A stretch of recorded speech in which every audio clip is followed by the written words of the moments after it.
ಆತ್ಮಸಾಕ್ಷಿ ವಿಷಯದಲ್ಲಿ ಬಹುಮತದ ಯಾವ ಕಾನೂನಿಗೂ ಜಾಗವಿಲ್ಲ. ಪಾಪವನ್ನು ದ್ವೇಷಿಸಿ, ಪಾಪಿಯನ್ನು ಪ್ರೀತಿಸಿ. ಎಲ್ಲಿ ಪ್ರೀತಿ ಇದೆಯೋ ಅಲ್ಲೇ ಜೀವನವಿದೆ. ಮನುಷ್ಯನ ಹಿರಿಮೆ ಅವನ ಮೆದುಳಿನಲ್ಲಿ ಇಲ್ಲ, ಹೃದಯದಲ್ಲಿ ಇದೆ.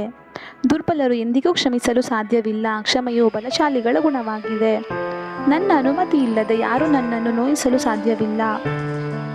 ದುರ್ಬಲರು ಎಂದಿಗೂ ಕ್ಷಮಿಸಲಾರರು. ಕ್ಷಮೆ ಎಂದಿಗೂ ಬಲಶಾಲಿಗಳ ಗುಣ. ದುರ್ಬಲರಿಗೆ ಬೇರೆಯವರನ್ನು ಕ್ಷಮಿಸುವ ಸಾಮರ್ಥ್ಯವಿರಲ್ಲ. ಕ್ಷಮೆ ಎಂಬುದು ಪ್ರಬಲರ ಲಕ್ಷಣವಾಗಿದೆ. ಭೂಮಿ ನಮ್ಮ ಬಯಕೆಗಳನ್ನು ಪೂರೈಸಬಲ್ಲದು, ಆದರೆ ದುರಾಸೆಗಳನ್ನಲ್ಲ. ನಾವು ಯಾರಿಗೂ ಅವರ ಕೊಳಕು ಆಲೋಚನೆಗಳನ್ನು ನಮ್ಮ ಮನಸ್ಸಿನಲ್ಲಿ ನೆಲೆಸಲು ಅವಕಾಶ ನೀಡಬಾರದು. ಎಲ್ಲ ಜೀವಿಗಳೊಂದಿಗೆ ಸ್ನೇಹದಿಂದ ಇರುವವರೆಗೂ ಉತ್ತಮ ವ್ಯಕ್ತಿ ಆಗಬಲ್ಲ. ನಿಮ್ಮ ಕೆಲಸದಿಂದ ಯಾವ ರೀತಿಯ ಫಲಿತಾಂಶ ಬರಬಹುದು ಎಂಬುದು ಗೊತ್ತಾಗದಿರಬಹುದು, ಆದರೆ ಒಂದು ವೇಳೆ ನೀವು ಏನೂ ಮಾಡದೇ ಇದ್ದರೆ ಯಾವುದೇ ಫಲಿತಾಂಶವೇ ಇರುವುದಿಲ್ಲ. ಇವತ್ತು ನೀವು ಏನು ಮಾಡುತ್ತೀರಿ ಎಂಬುದರ ಮೇಲೆ ನಿಮ್ಮ ನಾಳೆ ನಿಂತಿದೆ. ಅಹಿಂಸೆಗೆ ಎರಡು ನಂಬಿಕೆಗಳು ಬೇಕಾಗುತ್ತದೆ.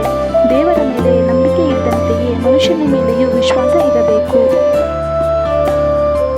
ಜಗತ್ತು ಬದಲಾಗಬೇಕು ಎನ್ನುವವರು ಮೊದಲು ತಮ್ಮಿಂದಲೇ ಬದಲಾವಣೆಯಾಗಬೇಕು ಎಂಬುದನ್ನು ಅರಿತುಕೊಳ್ಳಬೇಕು. Thanks for watching.